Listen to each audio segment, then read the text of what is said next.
I'm Dr. Tony Thurman, proud superintendent of the Cabot School District.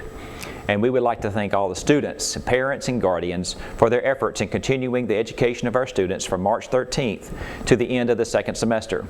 It's been a challenging time for all, and we know our AMI process was not without its issues. Our staff and faculty are certainly ready to get our students back to school on August 13th. And there are still many questions regarding the return to school in August.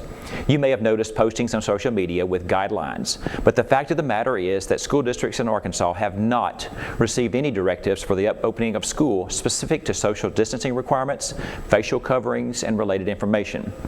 It is important to keep in mind that simply because one state has certain guidelines or directives, that may not be the case for Arkansas. My assurance is that once we receive guidelines specific to our state and our local school district, we will share this information with you.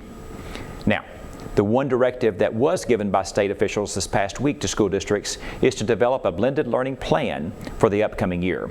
Blended learning plans provide a blueprint or a framework for the district on how to most effectively pivot between traditional classroom instruction and online instruction as needed. It goes without saying that we'd like to return to and stay with traditional on-site classroom instruction. It's also a smart move to be fully prepared in the event we need to pivot to online instruction at any point during the upcoming school year. Reflecting on last spring, our teachers and staff learned valuable lessons in how instruction can be offered via distance learning.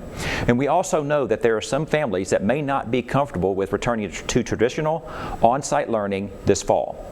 But we want to make sure that students in our community have the option to receive a high-quality education offered by the best local instructors. Therefore, the Cabot School District is exploring the option of offering completely digital learning for students in kindergarten through 12th grade for the 2020-2021 school year. It's important to note that the instruction in this program would not be offered via television or worksheet packets being sent home to students. Instead, there would be direct instruction provided via Google Classroom, with Google Meet or recorded videos being a key component. In addition, students and parents need to know that the expectation is that students will be actively engaged and fully participate in educational activities for a majority of the regular school week. Grades will be given regularly, and participation assignments will be evaluated to the same level as if students were enrolled in our on-site education. In-school instruction will still be available to those who do not wish to participate in such programming. Now, before we can make a decision on whether a fully online program would be viable for our school district, we need to gauge the level of interest of our parents. We're asking that you complete a survey so that we can better grasp the level of interest in a fully online learning experience through the Cabot School District. The information we collect will help us develop a strong educational delivery method that will allow for students in our district to continue to thrive regardless of their being on-site for instruction. Once we better understand the level of interest in a fully online program, we will be able to make final decisions in regard to programming for the fall. The survey will be emailed to you Wednesday afternoon, June 10th, or it can be found on our district website at cabotschools.org.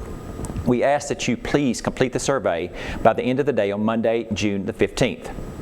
I know you still have a lot of questions that we cannot answer right now, but I want to assure you we're preparing and exploring all options. As always, when we have a plan, we will communicate it with you. Let me reiterate that as of today, we have not received directives from the state regarding social distancing requirements, alternate classroom configurations, flexible scheduling, or the requirement for facial coverings. One thing is absolutely certain though, we will always do what is best for your children. It's about kids, and we'll make sure that they're safe, loved, and receive an outstanding education no matter the circumstances. Go Panthers!